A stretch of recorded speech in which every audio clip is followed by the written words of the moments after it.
حي على الفلاح.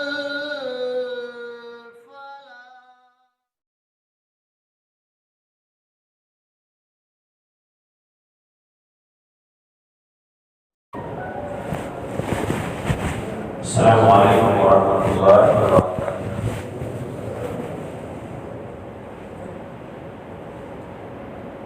إن الحمد لله نحمده ونستعينه ونستغفره ونعوذ بالله من شرور أنفسنا ومن سيئات أعمالنا. من يهده الله فلا مضل له ومن يضلل فلا هادي له. وأشهد أن لا إله إلا الله وحده لا شريك له وأشهد أن محمدا عبده ورسوله. يا أيها الذين آمنوا اتقوا الله حق تقاته ولا تموتن إلا وأنتم مسلمون. يا أيها الناس اتقوا ربكم الذي خلقكم من نفس واحدة وخلق منها زوجها وبث منهما رجالا كثيرا ونساء. واتقوا الله الذي تساءلون به والأرحام إن الله كان عليكم رقيبا. يا أيها الذين آمنوا اتقوا الله وقولوا قولا سديدا يصلح لكم أعمالكم ويغفر لكم ذنوبكم ومن يطع الله ورسوله فقد فاز فوزا عظيما. أما بعد فإن خير الحديث كتاب الله وخير الهدي هدي محمد صلى الله عليه وسلم وشر الأمور محدثاتها وكل محدثة بدعة وكل بدعة ضلالة وكل ضلالة في النار. قال الله تعالى في القرآن المجيد: أعوذ بالله من الشيطان الرجيم بسم الله الرحمن الرحيم. والمؤمنون والمؤمنات بعضهم أولياء بعض يأمرون بالمعروف وينهون عن المنكر ويطيعون الله ورسوله أولئك سيرحمهم الله إن الله عزيز حكيم.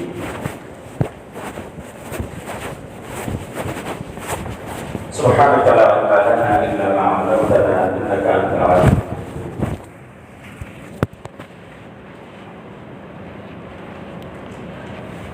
قابل احترام بزرگوں، دینی ملی بھائی، ملت کے غیرت مند جوانوں، پیارے بچوں اور معزز پردہ نشین ماں اور بہنوں، مقامی جامعہ اہل حدیث محبوب نگر کے محترم ذمہ داروں،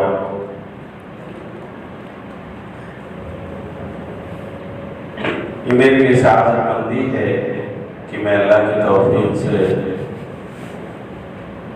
آج 26 اگست 2022 کو محبوب نگر اس ٹاؤن میں اپنے بھائی اور بہنوں کے بیچ میں موجود ہوں، دعوت دین کے حوالے سے کتاب و سنت کی باتیں پہنچانے کے حوالے سے۔ اس پر میں سب سے پہلے اللہ کا شکر ادا کرتا ہوں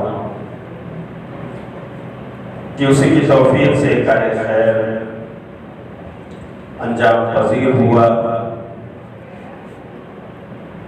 اور پھر میں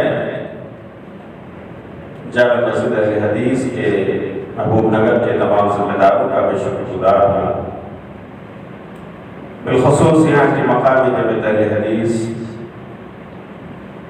اس کے ذمہ داروں کا کہ ان کے باہمی مشورے اور جامع مسجد اہل حدیث کے ذمہ داروں کی کاوشوں اور کوششوں کی بنا پر یہ سفر آسان ہوا، اور الحمدللہ آج ہم آپ کے بیچ ہیں۔ اللہ تعالیٰ مجھے اپنے موضوع کو کتاب و سنت کی روشنی میں واضح کرنے اور ہم سب کو اس پر عمل کی توفیق عطا فرمائے۔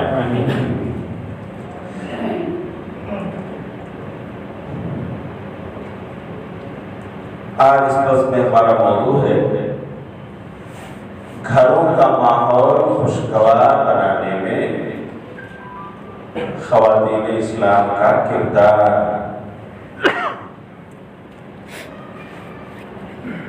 یہ اللہ کا کرم اور اس کا شکر ہے کہ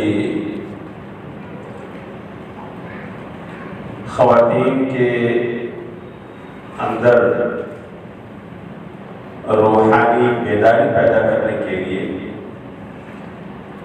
ان کی دینی تربیت کے لیے اپنی جمعیت اور جماعت کی مسجدیں جہاں کہیں ہیں الحمدللہ انہیں اس کا موقع دیا جا رہا ہے، اور اسلام کی یہ بیٹیاں اپنی دینی پیاس کو بجھانے کا موقع پا رہی ہیں۔ اللہ تعالیٰ انہیں علماء کے بیانات کو سکون و اطمینان کے ساتھ سننے اور اس کی روشنی میں اپنی دینی زندگی گزارنے کی توفیق عطا فرمائے۔ مجھے امید ہے کہ آواز ہماری بہنوں تک پہنچ رہی ہوگی۔ ان سے بطور خاص ہماری اپیل ہے کہ محبوب نگر کے ذمہ داروں نے یہ موضوع آپ کے لیے بطور خاص چنا ہے، اس لیے آپ اگر یہاں حاضر ہیں تو اطمینان اور سکون کا مظاہرہ کریں، آپس میں بات چیت سے پرہیز کریں اور اللہ اور اس کے رسول کی باتیں سن کر اس پر عمل کرنے کی کوشش کریں۔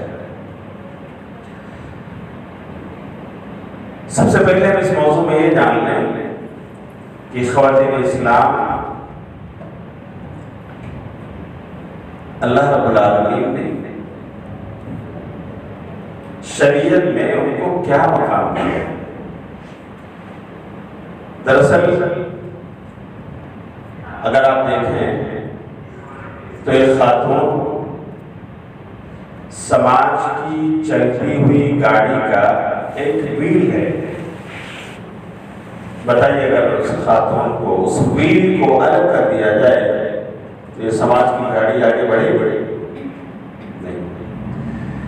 اس لیے اللہ رب العالمین نے شروع ہی سے جہاں حضرت آدم علیہ السلام کو پیدا کیا تو اللہ نے انہیں سکون و اطمینان کا ذریعہ حوا علیہ السلام کی شکل میں عطا فرمایا، اور پھر اللہ نے آدم اور حوا کے باہمی رشتے ازدواج میں اللہ رب العالمین نے جو انہیں جوڑا، تو پھر اس رشتے سے انسانی نسل کی افزائش کا قانون اللہ رب العالمین نے ہم سب کو دے دیا۔ تو اس طرح سے ہم دیکھ رہے ہیں کہ خاتون اس دنیا کی آبادی اور اس میں نسلوں کی افزائش کا ایک بہت بڑا حصہ ہے۔ ہم سب کے سب یہاں موجود ہیں، ہم سب کی کوئی نہ کوئی ماں ہے۔ اگر یہ ماں نہ ہوتی تو بتائیے ہمارا وجود کہاں تھا؟ لیکن اتفاق ایسا ہے کہ یہ خاتون زمانے میں اس پر اپنے اپنے انداز کا ظلم کیا ہے، جبر کیا ہے، ستم کھایا ہے۔ زمانے جاہلیت میں تو پیدا ہونے کے بعد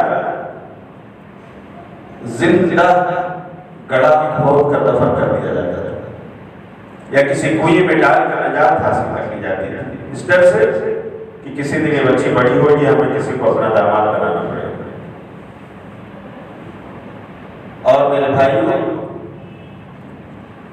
خواتین کو مقام نہیں تھا جو اسلام نے دیا۔ ملک ہندوستان کا آپ جائزہ لیں تو یہاں بھی ہندو تہذیب کے قانون کے مطابق اگر ناری کا شوہر مر جائے، اس کا پتی انتقال کر جائے تو کچھ برسوں پیچھے جائیے، 35-40 سال پیچھے، ان کو ستی کر دیا جاتا تھا۔ تمہارا پتی نہیں رہا تو ایز اے پتنی اب تمہیں اس دنیا میں رہنے کا حق نہیں ہے، تم اپنے پتی کے چتا کے ساتھ ستی ہو جاتا اور اسے ستی کر دیا جاتا تھا، جلا دیا جاتا تھا، اسے باعث نگو عار سمجھا جاتا تھا کہ وہ اس دنیا میں زندہ رہے۔ اسلام نے کیا مقام دیا؟ اسلام نے ایک بیٹی کو باعث برکت بتایا، باعث دخول جنت بتایا۔ صحیح مسلم کتاب البر والصلہ پڑھیے، 2631 نمبر کی حدیث ہے۔ پیارے نبی صلی اللہ علیہ وسلم نے فرمایا من عال جاریتین حتی تبلغا جاء یوم القیامت انا وهو کہاتین وضم بین اصبعین السبابہ والوسطی۔ آپ نے کہا کہ جس کو دو بیٹیاں مل جائیں، کتنی بیٹیاں؟ دو، اور ان کو پالے پوسے کھلائے پلائے پڑھائے لکھائے، عال یعول یعنی جو ان کی ضرورت ہے وہ پوری کرے گا، تعلیم کی ضرورت ہو، کھان پان کی ضرورت ہو، لباس و پوشاک کی ضرورت ہو، تربیت کی ضرورت ہو، عال یعول کے اس لفظ میں تمام چیزیں شامل ہیں۔ دو بیٹیاں پا کر جو انہیں پالے پوسے کا حق ادا کرے، ان کی ضرورتیں پوری کرے، اچھی تربیت کرے، تو اس کے لیے دو بشارت ہیں۔ نمبر ایک وہ جنتی ہوگی، سبحان اللہ، اگر واقعی وہ موحد ہے، وہ توحید کے تقاضوں کو پورا کرنے والا، شرک سے بچنے والا ہے اور اپنی بیٹیوں کے حقوق کو بھی ادا کر رہا ہے، کہ یہ بیٹی اس کے لیے باعث دخول جنت۔ نبی صلی اللہ علیہ وسلم کہتے ہیں انا وہو کہاتین، کہ ہم اور وہ جنت میں اس طرح سے ہوں گے جیسے یہ دونوں انگلیاں آپس میں ایک دوسرے کے قریب ہیں۔ اللہ، یعنی نمبر ایک he will enter into the paradise، وہ جنتی ہے، اور نمبر دو وہ نبی کا پڑوسی ہوگا قیامت کے دن جنت الفردوس میں۔ اللہ، اسے شاید اس دنیا میں نبی کو نہیں دیکھا، نبی کا زمانہ نہیں پایا، نبی کا وقت اسے نہیں ملا، نبی کا دیدار نہیں ہو سکا، لیکن بیٹیوں کو پال پوس کر نبی کے اس وقت کی تعمیل کر کے قیامت کے دن وہ نبی کا پڑوسی بن سکا۔ یہ مقام تھا۔ لیکن آپ سوال کر رہے ہوں گے کہ دو بیٹی جس کو مل جائے اس کو یہ مل رہا ہے، اگر ایک ہوتا دو سے زیادہ ہوتا تو پائے گا ہی نہیں، کیونکہ دو پر یہ خوشخبری پا رہا ہے کہ جنت میں اس کی انٹری ہو رہی ہے، نبی کا پڑوس مل رہا ہے۔ ایک بیٹی بھی ہو تو بھی نبی صلی اللہ علیہ وسلم کی ایک حدیث سنی، حافظ ابن حجر رحمۃ اللہ نے فتح الباری جلد نمبر 6 میں سے نقل کیا ہے کہ آپ صلی اللہ علیہ وسلم نے فرمایا من كانت له ابنة فأدبها فأحسن تأديبها وغذاها فأحسن غذاءها كانت له ميمنة وميسرة من النار إلى الجنة۔ کہ جس کو ایک بھی بیٹی مل گئی، ایک اکلوتی بیٹی مل گئی، فأدبها، اور اس نے اس کو ادب سکھایا، تعلیم دلائی، فأحسن تأديبها، اور اچھی طرح سے، وغذاها فأحسن غذاءها، اور اس کو کھلایا پلایا اور اچھی طرح سے اس کی جسمانی پرورش کی، تو کیا ہوگا؟ كانت له ميمنة وميسرة، قیامت کے دن وہ اپنے باپ کے لیے سفارشی بن جائے گی، باپ کے دائیں اور بائیں گھومتے ہوئے کہے گی کہ اے اللہ یہ میرے ابو ہیں، اے اللہ یہ میرے والد محترم ہیں، انہوں نے ہمیں تربیت دی تھی، انہوں نے ہمیں کھلایا پلایا تھا، تمام نعمتوں سے ہمیں فیضیاب کیا تھا، اے اللہ میرے ابو کو جہنم نہیں جنت کی طرف لے جائے۔ اللہ اس بیٹی کی سفارش قبول کرے گا۔ اللہ اکبر، اللہ ہم سب کو ان سفارشوں کا حقدار بنائے۔ تو میرے بھائیوں، بیٹیاں پانے والوں، اپنے آپ کو خوش نصیب سمجھو۔ بیٹیاں گھر میں آئیں تو اپنا منہ مت چھپاؤ، یہ زمانے جاہلیت کی عادت ہے، لیکن ابھی میرے بھائی کے پاس نوجوان ایسے جو دینی تعلیم سے، دینی ماحول سے دور ہے، مساجد سے دور ہے، مساجد کے ماحول سے دور ہے، ان کے اگر ایسا ہو جائے کہ بیٹا پیدا ہوا تو پھر بالکل ایک سلسلہ شروع ہو جاتا ہے. ہمارے یہاں بیٹے کی پیدائش ہے، بس مٹھائیاں جلد ہی آپ کے منہ تک آ جائیں گی. ہاں پیکٹس بنوا رہا ہوں، لیکن اگر بیٹی پیدا ہو گئی تو وہ فون بند ہو جاتا ہے. اور اگر چالو ہے، کسی کا فون آیا تو بھائی کیا خوشخبری آئی، تو وہ نوجوان یہ کہتے ہوئے شرماتا ہے بیٹی ملی. ہاں بیٹی آئی ہے جی جی. نہیں میرے جوان ایسا نہ کرو، اللہ کی قسم یہ بیٹیاں تو ہمیں مل رہی ہیں، یہ رحمت ہے، یہ برکت کا ذریعہ ہے ہمارے گھروں میں، ہماری اس دنیا میں. اور انشاءاللہ کل قیامت کے دن یہ ہمارے لیے جنت کا دروازہ بنے گی، سفارشی بنے گی ہمارے لیے.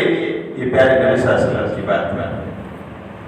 آپ نے بھی 4 بیٹیوں کو پالا پوسا ہے، ہمارے نبی نے ہمارے سامنے مثال پیش کی. اللہ اکبر. تو یہ ہے بیٹی. اب اگر یہی بیٹی آگے چل کر کے بالغ ہوتی ہے اور رشتہ ازدواج سے آپ اسے جوڑتے ہیں، کسی کی بیوی بنتی ہے، تو بیوی کا مقام کیا ہے؟ صحیح مسلم کتاب الرضا 1469 نمبر کی حدیث. بیوی کا مقام کیا ہے؟ پیارے نبی صلی اللہ علیہ وسلم کہتے ہیں کہ کسی شادی شدہ جوڑے کے لیے اس کی بیوی دنیا کا سب سے قیمتی سامان ہے، سب سے قیمتی سامان. اللہ اکبر. الدنیا کلھا متاع وخیر متاع الدنیا المرأة الصالحہ. دنیا پورا کا پورا فائدہ اٹھانے کا سامان اور سب سے بہترین سامان بیوی نہیں کہا، صرف بیوی نہیں کہا، المرأة الصالحہ. ناؤ کے ساتھ ایڈجیکٹو کو جوڑ دیا، نیک بیوی.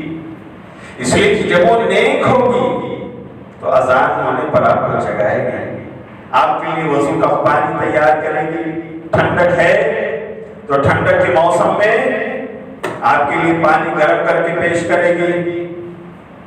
رمضان آ گیا، آپ کو سحری بنا کر اپنی نیندیں قربان کر کے دسترخوان بچھا کر آپ کو جگائے گی، سحری کر لیجیے. افطار بنا کر آپ کا انتظار کرے گی، اے میرے سرتاج کہاں ہو، دسترخوان آپ کا منتظر ہے، افطار کا وقت ہو رہا ہے. یہی بیوی اگر نیک ہے تو تہجد کے وقت بھی آپ کو جگا سکتی ہے.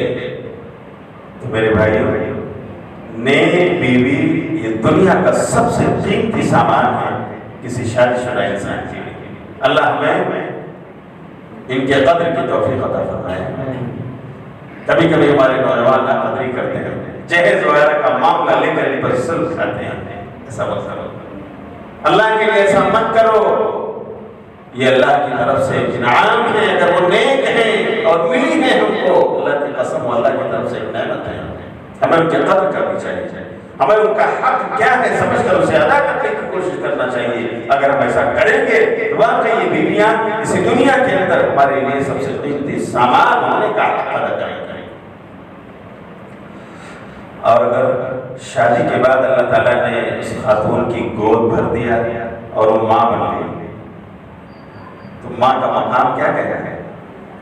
اب تو پیدا ہونے والے بچوں کو چاہیے کہ وہ اپنی ماں کے قدموں تلے اپنی جنت تلاش کریں، خدمت کریں اپنی ماں کی، اس کی ضروریات کا خیال کریں، اس کی دعائیں لیں اور اپنی جنت اسی دنیا میں بک کر لیں ماں کی خدمت کر کے. اللہ اکبر. ایک واقعہ ہے معاویہ بن ابو جہل رضی اللہ عنہ کا، سنن نسائی کتاب الجہاد کی روایت ہے، 1469 نمبر کی حدیث 1469. علامہ البانی نے اسے قرار دیا. معاویہ بن بجامہ کہتے ہیں کہ پیارے نبی صلی اللہ علیہ وسلم کے منادی نے آواز لگائی کہ کسی محاذ پر جانا ہے. میں جوان تھا تو میں نبی صلی اللہ علیہ وسلم کے پاس آیا اور میں نے کہا کہ رسول صلی اللہ علیہ وسلم جی تو استشیرک، میں آپ کے پاس ایک مشورہ کرنے آیا ہوں۔ کیا مشورہ؟ یہ مشورہ کرنا ہے کہ آپ کے منادی نے محاذ جنگ پر جانے کا اعلان کیا ہے، اور میں ایک نوجوان ہوں، ایک طاقتور ہوں، اللہ نے مجھے توانائی عطا فرمائی ہے، میں اسلام کے دفاع میں اپنا کردار نبھا سکتا ہوں، تو میں بھی اپنا نام لکھوانا چاہتا ہوں۔ لیکن میری ایک بوڑھی ماں ہے جس کا خدمتگار میں تنہا ہوں، میں اس ماں کی دیکھ بھال کرتا ہوں، اس کا کھانا، اس کا کپڑا، اس کا رہن سہن، اس کا دوا علاج، یہ ایک میری مجبوری ہے اللہ کے رسول، میں کیا کروں؟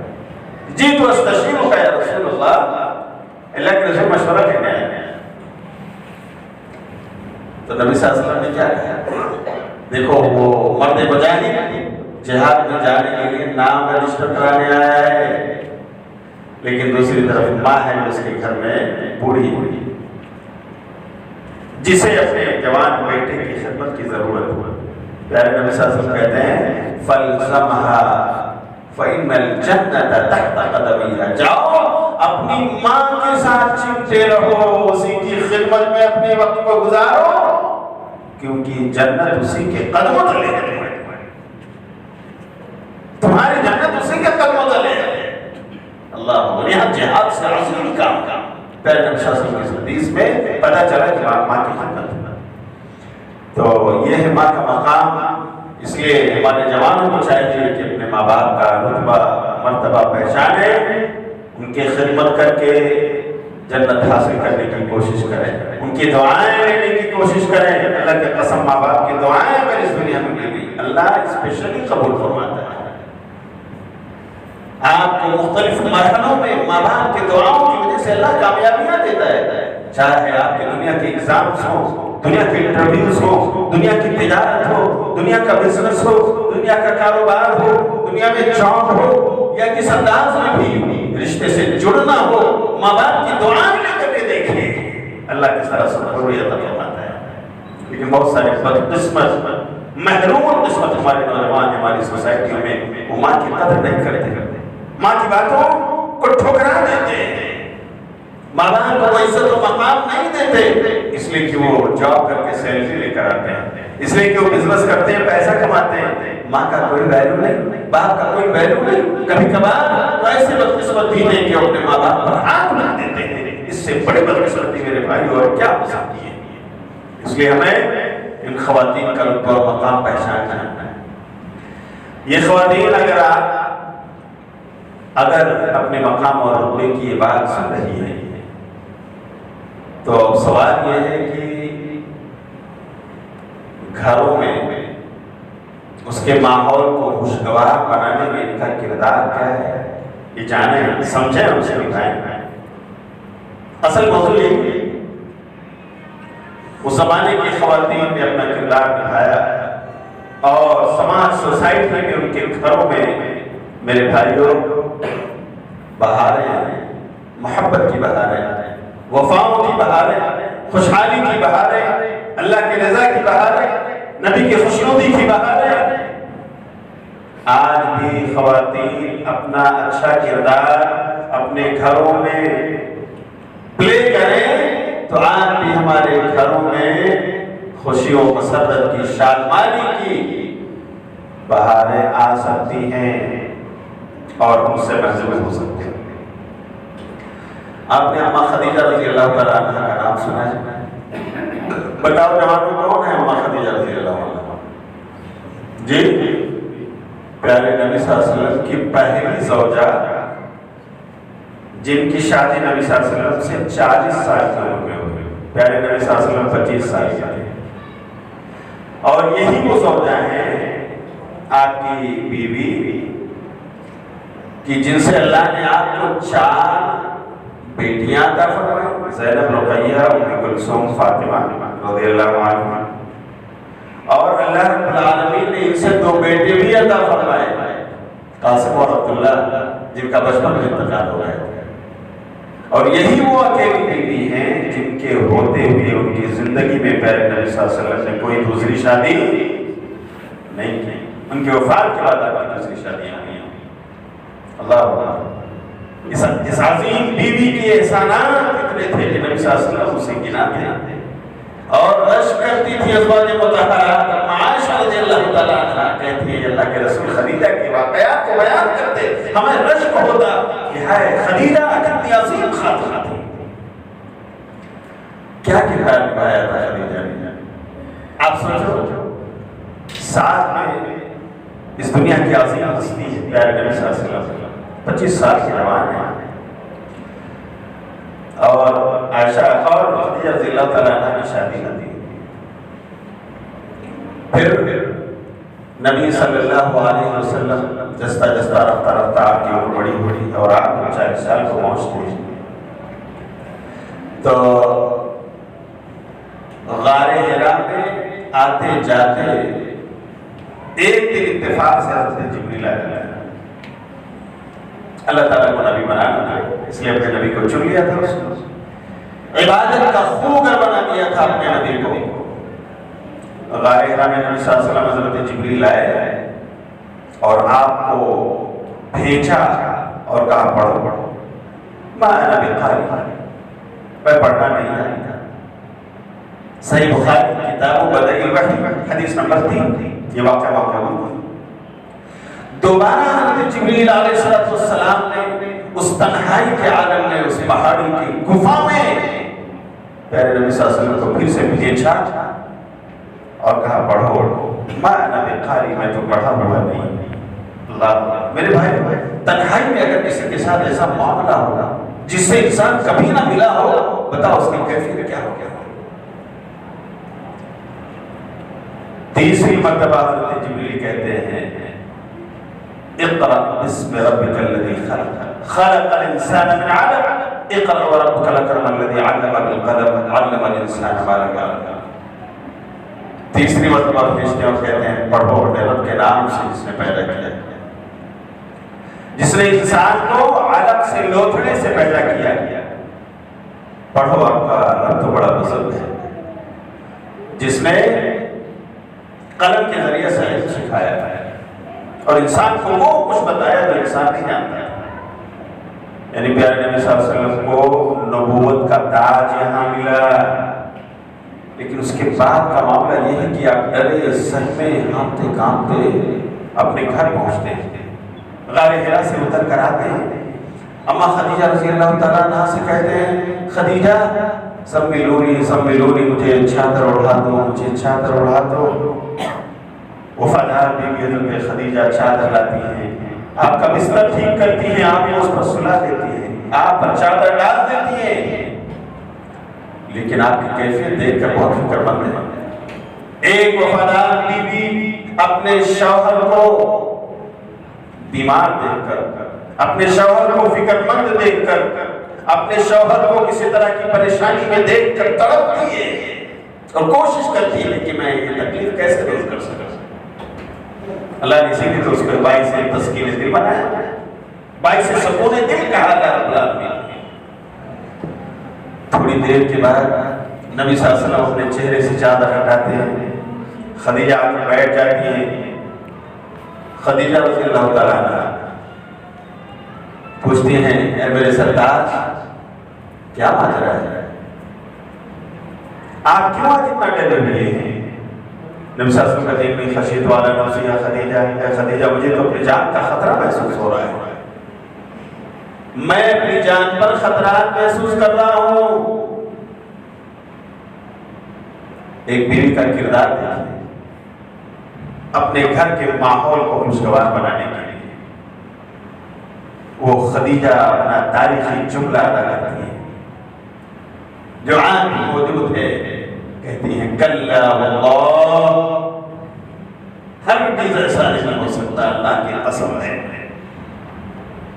کیا جرأت تھی خدیجہ رضی اللہ عنہا کے اندر، کتنی بریو اور بہادر خاتون تھی وہ، اپنے شوہر کی تمام تکلیف کے لیے وہ جو جملہ ادا کرتی ہے بس وہی تشفع دینے کے لیے کافی ہے۔ کلا واللہ ہرگز ایسا نہیں ہو سکتا، اللہ کی قسم ہے۔ دلیل دیتی ہے کیا؟ انک لتصل الرحم وتحمل الکل وتقري الضيف وتكسب المعدوم وتعين على نوائب الحق. 5 جملے کہتی ہے. کہتے ہیں ایسا کیوں نہیں ہو سکتا؟ خدیجہ کہتی ہے میرا عقیدہ اور ایمان ہے آپ کے ساتھ ایسا نہیں ہو سکتا، اس لیے کہ آپ رشتہ داریاں جوڑتے ہیں، توڑتے نہیں ہیں. آپ تو توڑنے والے سے بھی ملتے ہیں. آپ کی ایسی فضل ہے انک لتصل الرحم وتحمل الکل. آپ بوجھ والوں کا بوجھ ان کے گھر تک پہنچا دیتے ہیں.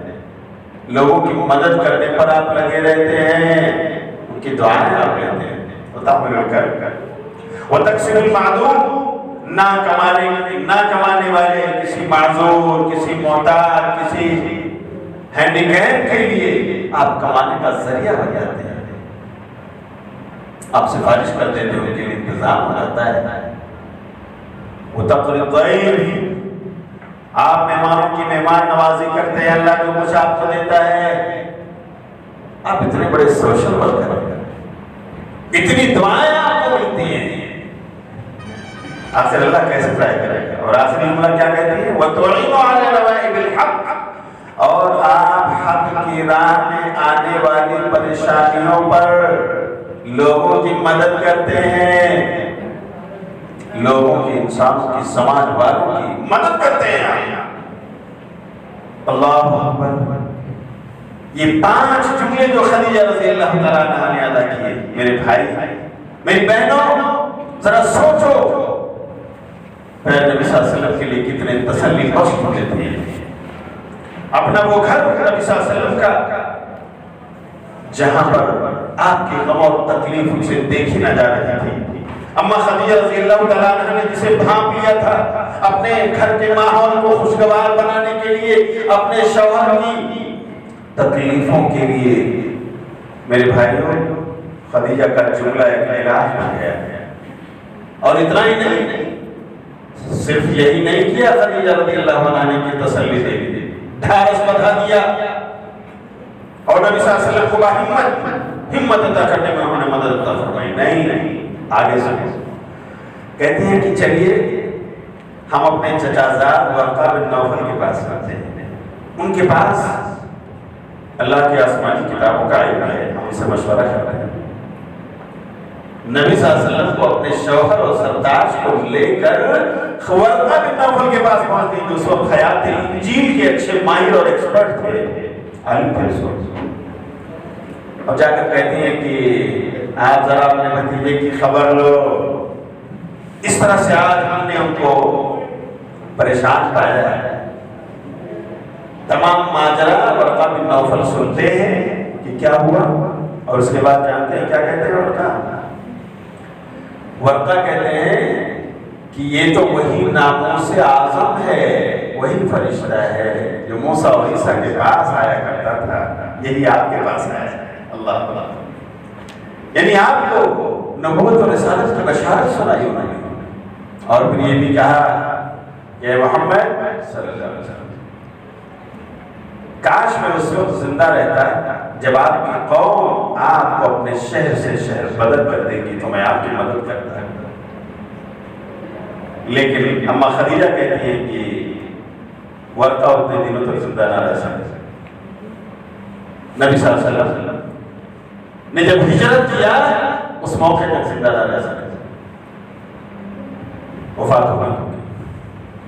یہاں پر اما خدیجہ رضی اللہ تعالیٰ عنہا نے اپنے شوہروں کے غم اور تکلیف کو دور کرنے کے لیے، پریشانی میں ان کی ڈھارس بندھانے کے لیے، ان کو تسلی دینے کے لیے جو جملہ ادا کیا ہے، میری بہنوں، اے امت کی ماں، رشتہ ازدواج سے جڑنے والی بہنوں، ذرا بتاؤ کیا آپ نے بھی کبھی اس طرح کا رول اپنے شوہر کے ساتھ پلے کیا ہے؟ یہ ذمہ داری آپ نے نبھائی. بہت سارے شوہر شکایتیں کرتے ہیں، مولانا 8 سے 10 گھنٹے کی ڈیوٹی کر کے جاتا ہوں، لیکن پہنچتے ہی گھر میں اور زیادہ سننے لگتا ہوں. اگر کبھی بزی ہونے پر فون ریسیو نہ کیا تو گھر پہنچتے ہی خبر لے لی جاتی ہے. ہاں کہاں تھے آپ؟ کتنی بار ہم نے فون کیا؟ بولو چکر کیا چل رہا تھا؟ آپ نے فون نہیں ریسیو کیا، ابھی شاید پانی کی گلاس اس کو نہیں ملی، ہاں شاید آپ نے اس کا حال چال ابھی نہیں پوچھا کہ اس کی بزنس کا معاملہ آج کیسا رہا، اس کی دکان کا معاملہ آج کیسا رہا، اس کے جاب اسپاٹ کا معاملہ آج کیسا رہا، اور گھر میں داخل ہوتے ہی آپ نے پوچھ لیا کہ آپ نے میرے موبائل کا جواب کیوں نہ دیا، آپ میرے کال آپ نے کیوں ریسیو نہ کی، کس کے چکر میں تھے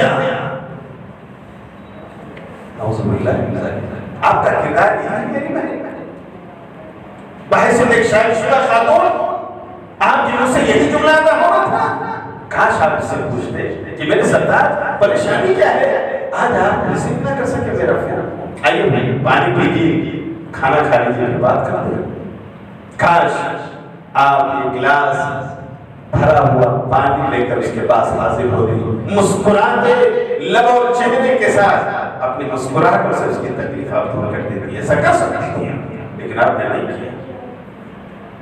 گھروں کا ماحول خوشگوار کیسے بچے گا؟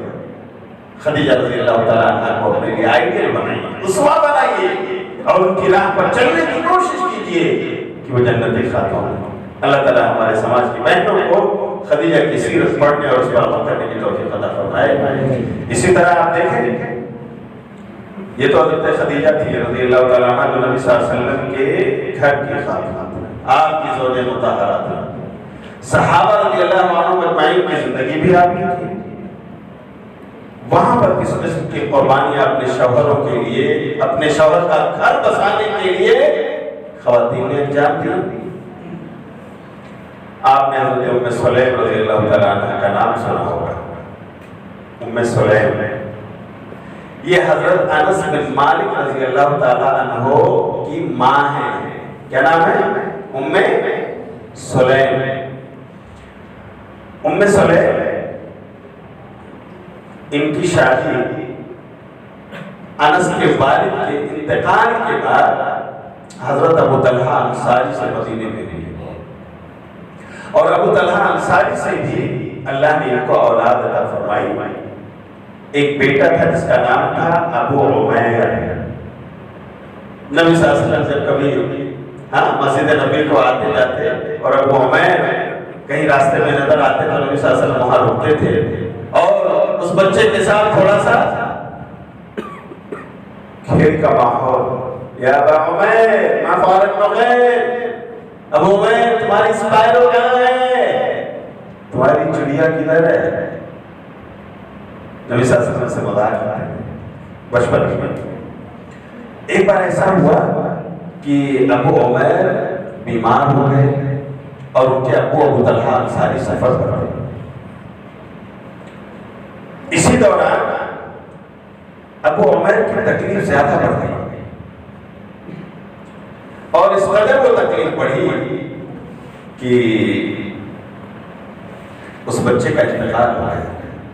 شوہر سفر میں، گھر پہ بچے کا انتقال ہو گیا۔ یہ وقت صحیح بخاری کا میرے بھائی، صحیح بخاری کتاب العقیقہ 5470 نمبر کی حدیث ہے، صحیح بخاری کی، وہ صحیح بخاری جس کا درجہ نبی اللہ رب العالمین کی کتاب قرآن مجید کے بعد۔ ام سلیم اپنے اس لختی جگر کی لاش کو ایک جگہ ڈھک دیتی ہے، اپنے شوہر کا انتظار کرتی ہے، یہ دیر سویر آ ہی جائیں گے، اور وہ آتے ہیں شام میں وہ گھر پہنچتے ہیں۔ ہمارے اور آپ کے گھر میں ایسا سانحہ ہو جائے تو آنے والے شوہر کا استقبال کیسے ہوتا ہے؟ بتاؤ بھائی، گھر پہ اگر اپنی اولاد میں سے کسی بچے کا انتقال ہو جائے اور آپ سفر میں ہو گھر پہنچیں گے تو پورا گھر روتا دھوتا نظر آتا ہے، بولو ہے یا نہیں؟ رو کر کے آپ کا استقبال کیا جاتا ہے، آپ کا معانقہ آپ سے ہوتا ہے، ہاں صرف زمین نہیں آسمان سر پر اٹھا لیا جاتا ہے۔ یہ حالت اور کیفیت ہوتی ہے خواتین، اس لیے کہ وہ صبر نہیں کر پاتی، عام طور سے وہ صبری ہوتی ہے، خاص طور سے بچوں کا معاملہ ہو تو اور جذباتی بات ہے۔ لیکن ام سلیم رضی اللہ تعالیٰ عنہ نے اپنے گھر کے ماحول کو کس طرح بنا کر رکھا، سنیے آگے۔ شوہر گھر میں آتے ہیں، حضرت ام سلیم اپنے شوہر کا مسکراتے ہوئے لب و رخسار کے ساتھ استقبال کرتی ہے. آئیے ابو طلحہ، اہلا وسہلا و مرحبا، کیسا رہا آپ کا سفر؟ حال چال پوچھتی ہے، بٹھاتی ہیں، پانی پلاتی ہیں. سفر سے آئے تھے وہ ان کو کھانا دے رہی ہیں اور ابو طلحہ ساری سوال پوچھتے ہیں، ماں بالو ابنی، ماں فعل ابنی، میرا بیٹا کیسا ہے؟ ام سلیم سوال ہو جاتا ہے اسی درمیان کہ وہ کھانے کا انتظام کر رہی ہے. سوال ہو جاتا ہے میرا بیٹا کیسا ہے. ہماری خواتین کیا جواب دیتی ہیں؟ اللہ، ہاں آپ کو پکڑ کر رونے دھونے کے علاوہ شاید کچھ نہیں ہوتا. لیکن ام سلیم رضی اللہ عنہا جیسی صبردار باہمت خاتون جس نے اپنے شوہر کے دکھ درد کو سمجھا اور انہیں کسی بھی طرح کی تکلیف پہنچانے سے پرہیز کیا، کیا کردار نبھاتی ہے. جواب دیتی ہے، ہوا اسکن ما کان، آپ کا بیٹا تو پہلے سے زیادہ سکون میں ہے. بتاؤ میرے بھائیو، ذرا انصاف کے ترازو پر اسے تولو، کیا یہ جواب جھوٹا تھا؟ ہاں، اسے کوئی جھوٹ کہہ سکتا ہے؟ ظاہر سی بات ہے، بچہ جب زندہ تھا، جب تکلیف میں تھا، تڑپ رہا تھا، پریشانی تھی، مشکلات تھی، کرا رہا تھا، اور ابھی موت کے بعد اسے سکون مل گیا ہے، راحت مل گئی. کیا حکیم خاتون تھی وہ، کہتی ہوا اسکنو ما کان، پہلے سے زیادہ سکون میں. ابھی تک شوہر کو نہیں پتہ چلا کہ میرا بیٹا زندہ ہے، اس دنیا سے رخصت ہو گیا. کھانا کھلاتی ہیں بٹھا کے، کھانے سے فارغ ہو جاتے ہیں، ابھی تک انہیں نہیں معلوم کہ میرا بیٹا کیسا ہے. اور سنیے، اتنا ہی نہیں، قربان جائیے اس خاتون پر، اللہ اکبر، ایک صحابیہ ہو کر اس نے جو کردار نبھایا، اللہ کی قسم مثال ہے. اس کے بعد الفاظ ہیں صحیح بخاری کے، وَتَصَنَّعَتْ أَحْسَنَ مَا كَانَتْ تَتَصَنَّعُ، اس کے بعد جا کر وہ بنا و سنگار کرتی ہیں پہلے سے زیادہ جیسا وہ کیا کرتی تھی. اپنے شوہر کے لیے اپنے آپ کو تیار کرتی ہیں، شب سفر سے آ جائے. بتاؤ ہمارے گھر کی خواتین ایسا ہمت کریں گے؟ اس کو وہ گناہ سمجھے گی، نعوذ باللہ، اس لیے کہ دین کا وہ رجحان نہیں ہے، وہ تربیت ہم نے نہیں. وہ اپنے آپ کو بنا و سنگار کر کے اپنے شوہر کے لیے پیش کرتی ہیں، شوہر اپنی ضرورت پوری کرتے ہیں، اور جب وہ بالکل پانی پی کر، کھانا کھا کر، بیوی سے اپنی ضرورت پوری کرنے کے بعد بالکل آسودہ ہو جاتے ہیں، تب حضرت ام سلیم بیٹھتی ہیں اور پوچھتی ہیں، ذرا سنیے، ہاں کیا گفتگو ہے ایک بیوی کی اپنے شوہر سے، وہ بیوی جس کے گھر میں اس کے بچے کی لاش نہ کی ہوئی ہے، اس نے اپنے شوہر کے آرام کا کتنا خیال رکھا. ابھی تک شوہر کو نہیں پتا کہ میرا بیٹا اس دنیا سے جا چکا ہے، اور وہ اپنی بیوی سے صحبت نہیں کرتا ہے. بیوی اپنے آپ کو اللہ. اس کے بعد پوچھتی ہے کہ میرے سردار یہ بتاؤ، اگر آپ کے پاس کوئی امانت لا کر رکھ دے اور پھر وہ مانگنے لگے تو آپ واپس کریں گے؟ کیوں نہیں کروں گا؟ یہ امانت اس کی ہے، اس نے مجھے اس کا محافظ بنایا. روز جب چاہے مانگ لے، رات میں مانگ لے، دن میں مانگ لے، صبح میں مانگ لے، شام میں مانگ لے، مجھے دینا ہے اسے. اس کی امانت میں کیوں نہیں واپس کروں گا؟ پھر کہتی ہیں، آپ کا بیٹا ابو عبید یہ اللہ کی امانت بنا، اللہ کی امانت بنی، یہ اولاد ہماری اللہ کی امانت بنی، اللہ نے یہ امانت واپس لے لی. یہ دیکھیے کونے میں آپ کا بیٹا اپنی آخری نیند سو چکا ہے. وَالسَّبِيَّ، جائیے میرے سردار اس کے دفنانے کا انتظام کرنے کے لیے. اللہ اکبر. حضرت ابو طلحہ انصاری رضی اللہ تعالیٰ عنہ کا چہرہ غصے سے بدلنے لگتا ہے. ام سلیم، کیا کیا تم نے؟ میرا بیٹا اس کی لاش کر کے رکھی ہے، میں پانی پیتا ہوں، میں کھانا کھاتا ہوں، میں اپنی ضرورت تم سے پوری کرتا ہوں، رشتے ازدواج کے تقاضے پورا کرتا ہوں، اور میرا بیٹا اس کی لاش رکھی ہے. کیا کیا تم نے ام سلیم؟ میرے بھائیوں میں آپ سے پوچھتا ہوں، ام سلیم نے جو کچھ کیا وہ جائز دائرے میں تھا یا ناجائز؟ بولو، اللہ کی قسم وہ جائز دائرے میں۔ کیوں جانتے ہیں؟ نبی کی مہر اس پر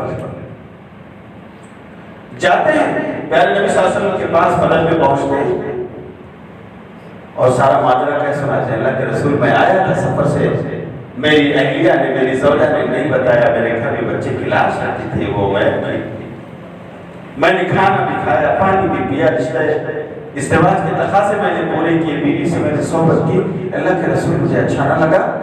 اللہ کے رسول صلی اللہ علیہ وسلم نے کہا اچھا آپ نے صحبت بھی کی ہے، اللہ آپ کو اس رات کی ملاقات سے برکت عطا فرمائے۔ نبی دعا دیتے ہیں اللہ آپ کے اس رات کی ملاقات میں برکت دے، یعنی آپ کو اولاد عطا فرمائے، اور یہ دعا اللہ قبول فرما لیتا ہے۔ یہ دعا اللہ قبول کرتا ہے، اس کے 9 مہینے کے بعد اللہ رب العالمین حضرت ام سلیم کے بدن سے ایک اور اولاد عطا کرتا ہے۔ تو میرے بھائیوں، اس کا کیا مطلب ہوگا؟ ام سلیم نے جو کچھ کیا وہ جائز تھا یا ناجائز تھا؟ بولو، نبی کی دعا کس کو ملتی ہے؟ جو جائز کام کرتا ہے، جو دین والا کام کرتا ہے، لیکن ویسا کلیجہ چاہیے۔ میرے بھائیوں، حضرت ام سلیم جیسا جگر چاہیے۔ خواتین میں یہ جگر کیسے پیدا ہوگا؟ جب ہم ان کی دینی تربیت کریں گے۔ وہ بھی اپنے شوہر کے پہنچتے ہی رو سکتی تھی، دھو سکتی تھی، اور واویلا مچا سکتی تھی، آج جیسا کچھ ہو رہا ہے، لیکن تربیت ایسے دین کی۔ اللہ اکبر، ان کا بیٹا انس نبی صلی اللہ علیہ وسلم کا خادم خاص ہے۔ وہ ام سلیم رضی اللہ عنہ نبی صلی اللہ علیہ وسلم کی تربیت یافتہ ہے، جیسے اور صحابیہ رضی اللہ عنہ اجمعین، ان کو اللہ کے رسول درس دیا کرتے تھے۔ انہوں نے اس دین کے تقاضے کو سمجھا، اپنے شوہر کی پریشانی کہ وہ سفر سے آ رہے ہیں، آنے کے بعد وہ سوار نہ ہوئی، انہوں نے رو کر کے اپنے شوہر کا استقبال نہیں کیا، حالانکہ گھر میں لاش رکھی ہوئی ہے، اس لیے کہ انہوں نے اپنے شوہر کے آرام و عافیت کا پورا خیال کیا، پانی، کھانا۔ ان کے لیے زوجیت کے تقاضے سب کچھ ہونے کے بعد وہ بادب ہو کر کے پوچھتی ہیں کہ اللہ کی امانت تھی، اس لیے اللہ نے لے لی ہے، اے میرے شوہر جاؤ اسے چھپا دو، اس کی تدفین کا انتظام کر دو۔ ہمارے سماج کی خواتین کے لیے اللہ کی قسم ام سلیم کی مثال ہے، کیسا کردار انہوں نے نبھایا۔ ہاں، اپنے شوہر کے گھر میں خوشیوں کی بہاریں لانے کے لیے کس طرح کا رول پلے کیا۔ اللہ تعالیٰ ہمارے سماج کی خواتین کو بھی ایسا عزم اور ایسی ہمت نصیب فرمائے۔ اسی طرح میرے بھائیوں، اگر آپ صحابیات رضی اللہ عنہن اجمعین کی حالت زندگی پڑھیں، ان کی سیرت کا مطالعہ کریں، تو آپ کو ام حکیم ایک خاتون کا واقعہ ملے گا جو ابو جہل کی بہو بنی۔ ابو جہل کے بیٹے اکرمہ کی بیوی بننے کا انہیں موقع ملا، اور آپ جانتے ہیں کہ ابو جہل اور ان کے بیٹے اسلام کے کتنے بڑے دشمن تھے اس وقت۔ فتح مکہ کے موقع پر نبی صلی اللہ علیہ وسلم جب فاتحانہ انداز میں مکے میں داخل ہوئے ہیں، تو جن لوگوں کے نام وارنٹ نکلا تھا کہ ان کی جان بخشی نہیں ہوگی، چاہے خانہ کعبہ کا پردہ پکڑ کر لٹکے ہوئے ملیں پھر بھی مار دو ان کی گردن، انہی لوگوں میں حضرت اکرمہ کا بھی نام تھا، جو اس وقت تک مسلمان نہیں تھے۔ اللہ کے رسول نے ان کے خلاف بھی وارنٹ جاری کر دیا تھا، لیکن ام حکیم مسلمان ہو چکی تھی۔ ام حکیم کو ان کے شوہر اکرمہ نے بتایا کہ میرے خلاف وارنٹ ہے، میں جا رہا ہوں، میری جان بخشی نہیں ہو سکتی ہے۔ اپنے گھوڑے پر سوار ہوئے اور روانہ ہو گئے، جدہ پہنچ گئے کہ میں وہاں سے کشتی پر بیٹھ کر چلا جاؤں گا، شام چلا جاؤں گا، یمن چلا جاؤں گا، کہیں اور چلا جاؤں گا، میری جان نہیں بخشی جائے گی۔ میں سرغنہ قسم کے ماسٹر مائنڈ قسم کے لوگوں میں سے ہوں، مسلمانوں کو یہاں سے نکال لیں، دربدر کر لیں، مکہ چھوڑنے پر مجبور میرے باپ نے اور میں نے کیا ہے، میں ان لوگوں میں سے میری جان نہیں بخشی جا سکتی۔ لیکن ایک خاتون نے میرے بھائی اپنے گھر کو کیسے بسایا، سنیے ذرا یہ واقعہ ام حکیم کا، تاریخ دمشق جلد نمبر 11 صفحہ نمبر 755 پر ہے۔ علامہ ابن عساکر نے اس کو ذکر کیا ہے صحیح سند کے ساتھ کہ جب اکرمہ نکل چکے تھے، جدہ پہنچ چکے تھے، کشتی پر بیٹھ چکے تھے، ہاں، اور جانب منزل ان کی کشتی روانہ ہو چکی تھی، اس وقت حضرت ام حکیم رضی اللہ عنہا اپنے شوہر کا پیچھا کر رہے ہیں۔ آتی ہے پیارے نبی صلی اللہ علیہ وسلم کے پاس، کہتی ہیں اللہ کے رسول ایک درخواست لے کر آئے۔ بولو ام حکیم کیا بات ہے؟ کہتی ہیں اللہ کے رسول میں تو ایمان والی ہوں، لیکن میرے شوہر اکرمہ میں جانتی ہوں کہ وہ اسلام اور مسلمانوں کے دشمن ہیں، ان کے خلاف وارنٹ جاری ہو رہا ہے اور وہ یہاں سے نکل بھاگے ہیں۔ اللہ کے رسول میری ایک درخواست ہے، بولو بولو ام حکیم کیا کہنا چاہتے ہو؟ کہتے ہیں اللہ کے رسول میری ایک بات رکھ لیجیے، میرا گھر میرے شوہر کے لیے جائے امن بنا دیجیے، مجھے اجازت دے دیجیے میں اپنے شوہر کو بلا کر لاؤں اپنے گھر میں رکھ سکوں، شاید سمجھاؤں انہیں کوئی بات سمجھ میں آ جائے۔ اللہ کے رسول کہتے ہیں ٹھیک ہے ام حکیم جاؤ، تمہاری بات قبول ہے، تمہارا گھر اس میں اکرمہ رہ سکتے ہیں، جائے امن نے بنا دیا اس کو۔ اللہ ایک خاتون کی سفارش اس کے شوہر کے اللہ کے رسول نے قبول کیا، حالانکہ آپ اندازہ کرو اکرمہ بن ابو جہل کتنے بڑے اسلام اور مسلمانوں کے دشمن تھے، ایک خاتون کی سفارش جو مومنہ تھی، مسلمہ تھی، موحدہ تھی۔ اب کیا ہوتا ہے خواتین اسلام غور سے سنیے، ام حکیم اپنا گھوڑا تیار کرتی ہے اور جس راستے پر چلتے ہوئے اکرمہ جدہ پہنچے تھے نا، اسی راستے پر وہ اپنے گھوڑے کے ذریعے پہنچتی ہے۔ اتفاق ایسا ہے کہ ان کی کشتی جب بیچ میں پہنچتی ہے تو طوفان آتا ہے، ہواؤں کا طوفان، جب سارے لوگ بالکل بدحواس نظر آتے ہیں، ایسے میں ان کا ناخدا اور اللہ کہتا ہے کہ لوگوں تم لات و منات کو یہاں آواز مت دو، تمہیں اگر کسی سے نجات پانی ہے تو اوپر والے کو لگا دو، وہی تمہیں نجات دے گا۔ سارے لوگ اس سے دعا کرتے ہیں، اکرمہ کہتے ہیں میں بھی اپنے دل میں یہ دعا کر رہا تھا کہ اللہ کریم اللہ ایسا کہتا ہے کہ تو ہی نجات دینے والا ہے، اللہ اگر تو نے ہماری کشتی آج مجھار سے نکال کر ساحل پر لگا دی تو اللہ میں ایمان لے آؤں۔ اکرمہ کہتے ہیں میں اپنے دل میں یہ نیت کر چکا تھا کہ آج ہماری کشتی اگر جو ہچکولے کھا رہی ہے، مجھار میں پھنسی ہوئی ہے، طوفان کی زد میں ہے، اگر آج یہ کشتی ہماری ساحل پر لگ جاتی ہے تو اے عرش والے، اے آسمان والے، میں تجھ پر ایمان لے آؤں۔ کہہ رہے میں دل میں اپنا عہد و پیمان کر چکا ہوں۔ سارے لوگ دعا مانگ رہے ہیں، قرآن میں نا فَإِذَا رَكِبُوا فِي الْفُلْكِ دَعَوُا اللَّهَ مُخْلِصِينَ لَهُ الدِّينَ، کہ جب یہ کشتیوں میں سوار ہوتے تو صرف اللہ واحد کی آواز لگاتے تھے، اپنے بتوں کو بھول جاتے تھے، لیکن جیسے ہی سمندر پار کر لیتے تھے، جیسے ہی اس پار چلے جاتے تھے پھر شرک کرنے لگتے تھے، لات و منات حبل عزا ان کے سامنے جا کر کھڑے ہو کر ہاتھ جوڑتے تھے، یہ ان کا حال تھا۔ ایسے ہی اکرمہ کہتے ہیں میں نے بھی یاد کر لیا، اللہ تو نے آپ بچا لیا تو میں ایمان لے آؤں۔ ادھر کشتی چلتے چلتے طوفان کی زد میں آ گئی، ساحل پہ لگ گئی، اور ادھر سے ام حکیم جا کر پہنچی، ڈھونڈ رہی ہے، کشتیوں میں تلاش رہی ہے کہاں ہے اکرمہ، کہاں چلے گئے۔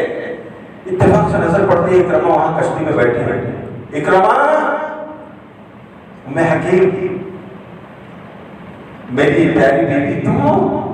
اللہ اکبر۔ کشتی سے اتر کر آتے ہیں، اپنی بیوی کے گلے لگ جاتے ہیں، تم نے اتنی زحمت کیوں کی ام حکیم؟ کہا میں آپ کو کیسے چھوڑ سکتی ہوں، سنو آپ کے لیے خوشخبری ہے، آپ کے لیے خوشخبری لائی ہوں۔ کیا خوشخبری ہے؟ کہا اللہ کے رسول کے پاس گئی تھی، اس رحمت عالم صلی اللہ علیہ وسلم نے آپ پر بھی رحم فرمایا ہے، میرے گھر کو آپ کے لیے جائے امن بنا دیا ہے، چلیے میرے گھر میں آپ رہیے، آپ کو کسی طرح کی تکلیف نہیں ہوگی، اللہ کے رسول سے اجازت نہیں کریں۔ اللہ اکبر، کیا خاتون، اللہ نے کیسا عزم اور ہمت اور حوصلہ بٹھاتی ہیں اپنے گھوڑے پر، اکرمہ لے کر چلتے ہیں، لیکن راستے بھر میں حکیم کچوکے لگا رہی ہیں۔ اکرمہ بتاؤ آخر اس نبی کے بارے میں کیوں نہیں سوچتے؟ اگر وہ حق پر نہ ہوتے تو آج آپ کے سروں پر کیسے مسلط ہوتے؟ مکہ فتح کر لیا ہوں، آج بھی آپ ان کو برحق نہیں مانتے؟ آخر سوچو تو صحیح۔ اکرمہ کو اپنی باتوں سے کچو کے لگا رہی ہے پورے راستے، یہاں تک کہ مکے کے قریب پہنچتی ہے، کہتی اکرمہ سن لو آخری بات، میرا گھر تو آپ کے لیے جائے امن ہے، آپ رہو، میں آپ کو کھانا بنا کر دوں گی، آپ کے کپڑے دوں گی، آپ کی خدمت کروں گی، لیکن سنو، اگر آپ ایمان لے آتے ہو اس نبی پر، مان لیتے ہو ان کو نبی برحق، مومن بن جاتے ہو، تو آج میں آپ کی بیوی اور آپ میرے شوہر حق بستر بھی دوں گی، لیکن اگر ایمان نہیں لاتے ہو میرے گھر میں رہ سکتے ہو لیکن میرے بستر پر نہیں آ سکتے، میں مومنہ ہوں آپ کافر ہو۔ اللہ، میرا بستر آپ کے لیے حلال نہیں ہے، ایمان لاؤ گے تو میں آپ کے لیے حلال بناؤں گی۔ مکہ پہنچتی ہے تو گھر لے جانے کے بجائے کہاں لے جاتی؟ کہتے ہیں اکرمہ اگر آپ میری بات مانو تو گھر جانے سے پہلے پیارے نبی کے قدموں میں پہنچتے ہیں۔ اکرمہ خاموش ہے، حضرت ام حکیم نکیل اس کی گھما دیتی ہے، نبی صلی اللہ علیہ وسلم کے پاس لے کر پہنچتی ہے، کہتے ہیں اللہ کے رسول اکرمہ لے کر آئی، جدہ پہنچ گئے تھے، اللہ جدہ سے لے کر اس زمانے میں گھوڑے پر اپنے شوہر کو آتی ہیں۔ اکرمہ کیا ہے؟ کیا سوچ رہے ہو؟ کیا سوچ رہے ہو اکرمہ؟ اکرمہ زبان کھولتے ہیں تو کہتے ہیں آپ کو رسول مان چکا ہوں، اشہد ان لا الہ الا اللہ و اشہد ان محمد عبدہ و رسولہ۔ اللہ صدائے تکبیر سے وہ فضا کرنا چاہتے ہیں۔ اسلام کے سب سے بڑے دشمن کا بیٹا اکرمہ اسلام کا ہے، اور پھر جانتے ہیں نبی صلی اللہ علیہ وسلم ایک حکم جاری کرتے ہیں، ایک قانون دیتے ہیں، کہتے ہیں میں حکیم تم ایمان پہلے لائی ہو، اکرمہ آج لائے، کوئی بات نہیں، زمانے جاہلیت میں تمہارا نکاح ہوا تھا نا؟ ہاں ہوا تھا، اللہ کا رسول، تو بس وہی نکاح باقی ہے، یہ تمہارے شوہر اور تم ان کی بیوی، تمہیں نیا نکاح پڑھانے کی ضرورت بولو نہیں ہے، تمہارا زمانے جاہلیت والا نکاح باقی ہے، اسی وقت قائم رہو، یہ تمہارے شوہر اور ان کی بیوی۔ سبحان اللہ، میرے بھائیو ذرا اندازہ کرو ام حکیم نے اپنے شوہر کے لیے کتنا بڑا کردار نبھایا ہے۔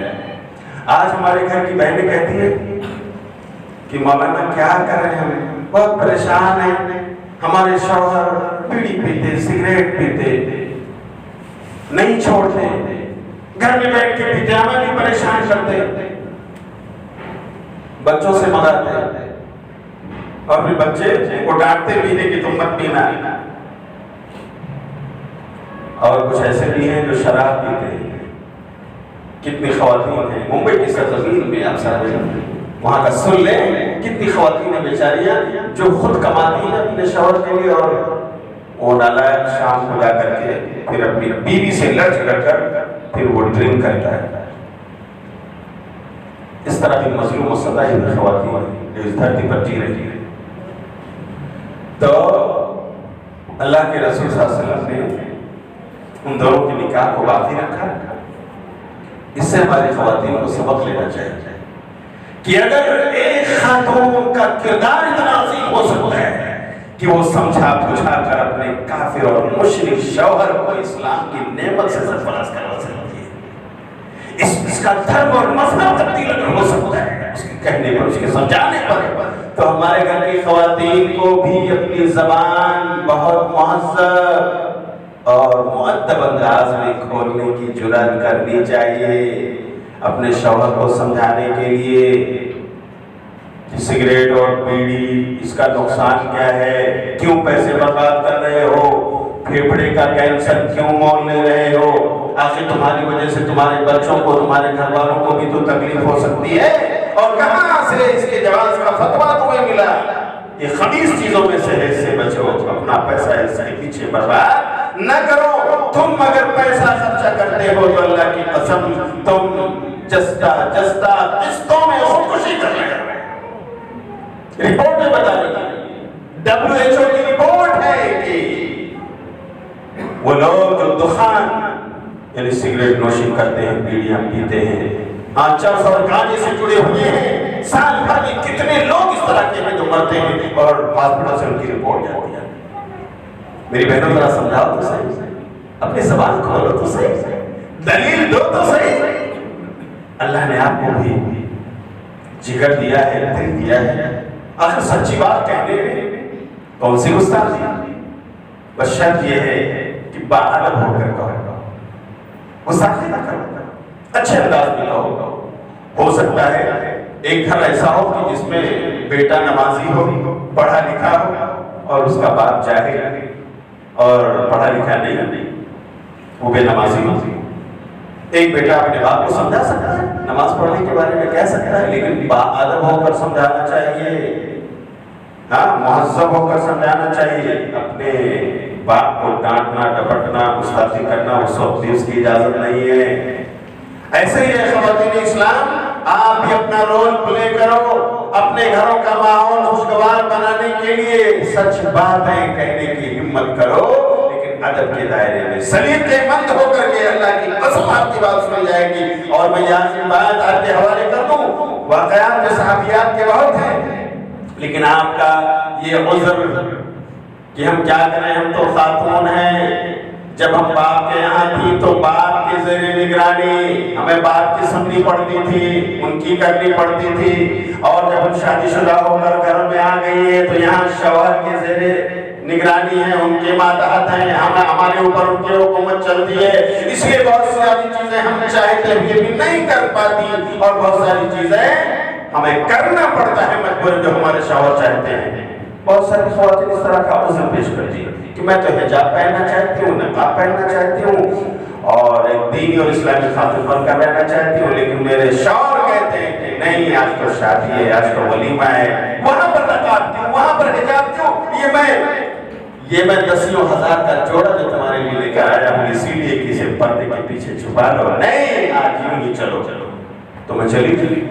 بہت ساری بہنیں شکایت کرتی ہیں، بہرحال اگر کوئی ایسا ہے تو اسے ایسا نہیں کرنا چاہیے۔ کوئی اللہ کی بندی اگر اپنے آپ کو دین کے دائرے میں رہ کر حجاب و نقاب پہننا چاہتی ہے تو میرے بھائی، چاہے آپ شادی میں جا رہے ہو، ولیمے میں جا رہے ہو، جاؤ، لیکن اپنے دین کا جنازہ مت نکالو۔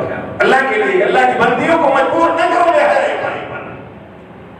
فحاشی پر، تمہاری غیر کہاں گئی؟ تو یہاں پر ایک واقعہ سن لیجیے، اے میری بہنوں، تمہیں ہمیشہ یہ عذر پیش کرنا زیب نہیں دیتا کہ باپ ان کی حکومت ہمارے اوپر، شوہر ان کی حکومت ہمارے اوپر، یقیناً آپ ان کے ماتحت ہیں، لیکن اس کا یہ مطلب کہاں ہے کہ ان کی ماتحتی میں آپ گناہ کریں، ان کی ماتحتی میں اللہ کی نافرمانی کریں؟ اس کا مطلب سچی بات، اچھی بات تو آپ کہہ سکتے ہیں اچھے انداز میں، سلیقے سے، جیسے کسی آسیہ نے فرعون سے کہا تھا۔ فرعون کون سب جانتے ہیں؟ وقت کا ظالم و جابر بادشاہ جو انا ربکم الاعلی اپنے آپ کو کہتا تھا۔ پڑھی میرے بھائی سورہ قصص، سورہ قصص میں آسیہ کا واقعہ آیت نمبر 9 سے آگے شروع ہے۔ وقالت امرأة فرعون قرة عين لي ولك لا تقتلوه عسى أن ينفعنا أو نتخذه ولدا وهم لا يشعرون۔ موسیٰ علیہ السلام جس وقت پیدا ہوئے، فرعون قانون بنا چکا تھا کہ فلاں کاہن نے کہا ہے ایک لڑکا پیدا ہوگا، بڑا ہوگا، تمہاری کرسی چھین لے گا، تو چلو آج سے اس مصر میں جتنی بھی نرینہ اولاد پیدا ہوگی سب کو مار دیا جائے، نہ رہے گا بانس اور نہ بجے گی بانسری، نرینہ اولاد ہی نہیں دے گی، میری کرسی کیسے چلے گی؟ قانون نافذ۔ موسیٰ علیہ السلام پیدا ہو گئے، ان کی ماں بڑی فکر مند تھی، اللہ میں کیا کرا، میں اپنے بیٹے کو اللہ میں کہاں لے جاؤں، کیسے اس کو بچاؤں؟ اللہ نے الہام کیا، کبھی کبھی اللہ نے نیک بندیوں کو بھی، نیک بندوں کو بھی الہام کرتا ہے، کوئی چیز ان کے دل میں ڈالتا ہے، حالانکہ وہ نبی نہیں ہوگی۔ ہاں یہ بات جان لینا کہ نبی جو بھی رہے وہ صرف مرد، عورتیں کبھی نبی نہیں بن سکتی، رسول نہیں بن سکتی، اللہ نے نہیں بنایا۔ لیکن یہ بات قرآن میں ہے کہ اللہ نے موسیٰ کی ماں کے دل میں ڈالا، وحی کیا گیا. کیا وحی کیا؟ کہ تم اپنے بیٹے کو تابوت میں رکھ کر اس دریا کے حوالے کر دیا. موسیٰ کی ماں نے بڑے جگر کے ساتھ، بڑی ہمت کے ساتھ تابوت منگایا، چپکے سے بیٹے کو اسی میں رکھا، لٹایا اور اپنی بیٹی کو دیا، یعنی موسیٰ کی بہن کو، کہا جاؤ دریا میں رکھ دو، دیکھتے رہنا دور کھڑی ہو کر کہاں جاتا ہے یہ تابوت، کس کے ہاتھ لگتا ہے اور اس کا کیا ہوتا ہے، دیکھ بھال کرتے رہنا. موسیٰ کی بہن لے کر گئی اور اس تابوت کو دریا میں ڈال دیا. واقعہ آپ سورہ قصص کے آیت نمبر 9 سے آگے پڑھتے رہیے میرے بھائیوں. اللہ نے بے شمار مرتبہ موسیٰ اور فرعون کے واقعے کو بیان فرمایا قرآن میں. کیوں؟ تاکہ ہمارے لیے عبرت ہو. نصیحت، بہت نصیحت ہے اس کے اندر. جا رہے ہیں، یہ تابوت بہتا ہوا گیا، کچھ لوگ نہا رہے تھے، شوق نے کچھ مرد کسی خاتون کے ہاتھ لگ گیا. اس خاتون نے دیکھا تو پکڑا اور کھولا تو دیکھا اس میں منا منا بچہ لے کر ساحل پہ آئی اور لوگوں کو دکھا رہی ہے. لوگوں نے مشورہ دیا فرعون کے پاس لے جاؤ، بڑا اچھا سا بچہ ہے، جاؤ ہو سکتا ہے تمہیں انعام مل جائے، یا جو حکم ہوگا ویسا کریں گے. وہ خاتون اس بچے کو تابوت کے ساتھ لے کر فرعون کے پاس پہنچ جاتی ہے. اس وقت فرعون اپنے بنائے ہوئے قانون کے مطابق موسیٰ کو قتل کرنا چاہتا ہے. قرآن کی آیت بتا رہی ہے. اس وقت حضرت آسیہ اس جیسے ظالم و جابر کے پاس اپنی مہذب زبان کھولتی ہے، خاموش نہیں رہتی. قرآن کہتا ہے سورہ قصص کی آیت نمبر 9 میں وقالت امرأة فرعون قرۃ عین لی ولک. فرعون کی بیوی نے کہا تھا کہ یہ بچہ تو ہمارے اور آپ کی آنکھوں کی ٹھنڈک ہے. فرعون ہمارے اور آپ کی آنکھوں کی ٹھنڈک بن سکتا ہے. یہ لا تقتلوا، مت قتل کرو اسے. کیوں کہا آسیہ نے کہ آپ اسے مت قتل کرو؟ کیونکہ وہ عزم کر چکا تھا، نرینہ اولاد مار دی جائیں گی، اسے بھی مارنے کا ارادہ انہوں نے کر لیا تھا. اس وقت وہ کہہ رہے لا تقتلوا. اچھا یہاں ایک گرامر کی بات آپ کو بتا دوں. ہم لوگ اردو میں بولتے ہیں نا کسی بڑے سے کوئی بات تو آپ کا لفظ استعمال کرو، آپ ایسا کرو. یہی لبولے جا آسیہ کا تھا اپنے ظالم و جابر شوہر کے پاس لا تقتلوا، جس کا ترجمہ ہے آپ اسے مت مارو پلیز. یہ ترجمہ ہے اس کا. جانتے ہیں کیوں؟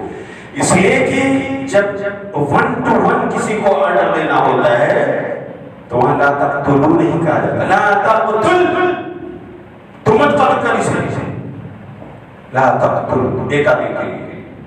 اور جب عربی زبان میں کسی کو عزت دینا ہو، ریسپیکٹ دینا ہو تو اس کے لیے پلورل کنجوگیشن لایا جاتا ہے، جمع کا صیغہ، تاکہ اس کا ترجمہ آپ ہو جائے. تو آسیہ نے سنگولر صیغہ استعمال نہیں کیا، پلورل. اپنے اکیلے شوہر کے لیے وہ کہتے ہیں لا تقتلوا، جس کا ترجمہ ہے آپ اسے قتل مت کرو. جمع تعظیمی بولتے ہیں، رویل پلورل. اس سے پتہ چلتا ہے کہ اگر آسیہ جیسے خاتون جو اللہ پر ایمان رکھنے والی، موسیٰ پر ایمان لانے والی، جو جنت کی بشارت پانے والی، جو اللہ سے دعا کرنے والی ہے رب ابن لی عندک بیتا فی الجنہ، اے اللہ تو جنت میں اپنے پاس میرے لیے گھر بنا لے، مجھے فرعون کا محل پسند نہیں، اللہ میرا گھر جنت میں بنا. وہ آسیہ وقت کے ظالم و جابر کے پاس اپنی زبان کھولتی ہیں، وہاں بھی ادب کے ساتھ، سلیقے کے ساتھ، عزت کے ساتھ، احترام کے ساتھ کہتی ہے آپ اسے قتل مت کرو. عسى ان ينفعنا، امید ہے کہ ہمارے لیے نفع بخش ہوگا. او نتخذه ولدا، یا ہم اسے اڈاپٹ کر لیں گے، اپنا بیٹا بنا لیں گے. وہم لا يشعرون، آپ کی قوم کو پتہ تک نہ چلے گا. آپ کسی محل میں پالتی پوستی رہوں گی، اتنے بڑے محل میں کسی کو خبر تک نہیں ہونے دوں گی. آپ کے حوالی موالی کو، آپ کے مشیران کار کو، آپ کے وزراء کو، آپ کے منسٹرز کو، آپ کے کیبنٹس کے لوگوں کو خبر تک نہیں ہوگی. میں اسے پالتی رہوں گی، آپ اسے اللہ کی نعمت مت کرو. میرے بھائیوں مجھے بتاؤ، میری بہن آپ مجھے بتاؤ، آسیہ کی بات مانی گئی کہ نہیں؟ بولو بھائی. موسیٰ کو زندگی جینے کا موقع ملا. کس کے کہنے پر؟ ایک خاتون کے کہنے پر. اللہ کتنی بڑی دلیل ہے. کہ وقت کا ظالم و جابر اپنے ہاتھوں سے اپنا قانون توڑتا ہے ایک خاتون کے کہنے پر، اس لیے کہ وہ ایک مہذب خاتون، ایک کلچرل خاتون، ایک ریسپیکٹ دینے والی خاتون کی زبان کے الفاظ ہے۔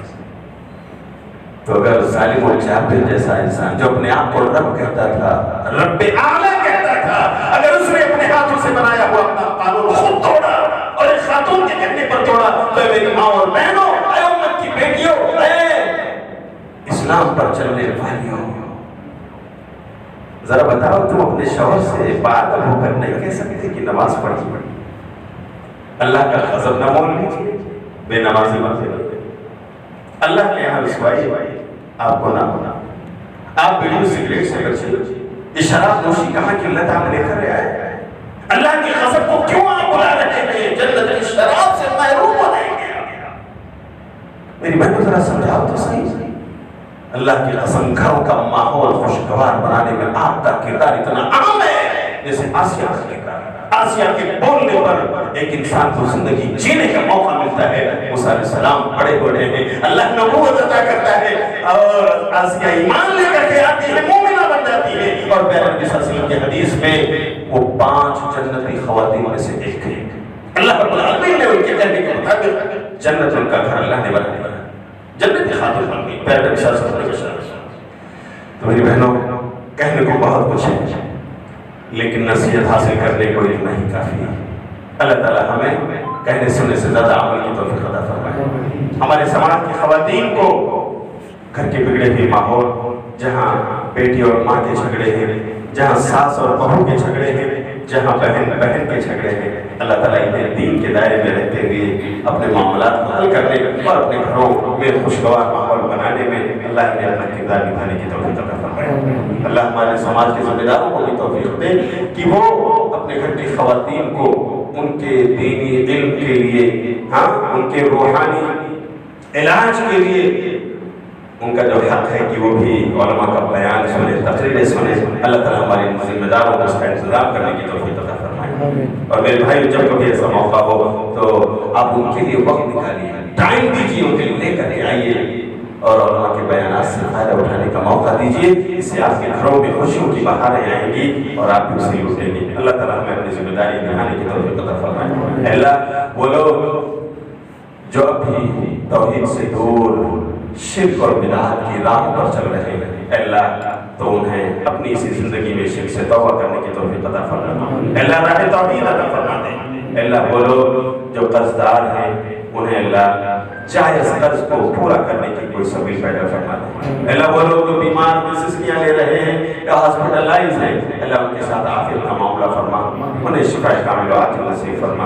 اے اللہ، ہم سب کو جب تک زندہ رکھ، ایمان اور توحید پر قائم رکھ، نبی کی سنتوں پر چلنے والا بنا کر زندہ رکھ۔ اے اللہ، خاتمہ ہو تو اسی ایمان اور توحید پر ہو، آمین۔ وآخر دعوانا ان الحمدللہ رب العالمین۔ میں اخیر میں بھی جامع ضلع حدیث محبوب نگر تلنگانہ کے ذمہ داروں کا شکریہ ادا کروں گا، مقامی جامع حدیث کے تمام ذمہ داروں کا کہ انہوں نے مجھے نیکی کا یہ حسین موقع نصیب فرمایا۔ اللہ تعالیٰ ہم سب کے لیے اس اجتماع کو باعث خیر و برکت بنائے، باعث مغفرت بنائے۔ اللہ تعالیٰ ہم سب کی بخشش فرمائے، آمین۔ وآخر دعوانا الحمدللہ رب العالمین۔ السلام علیکم ورحمۃ اللہ وبرکاتہ۔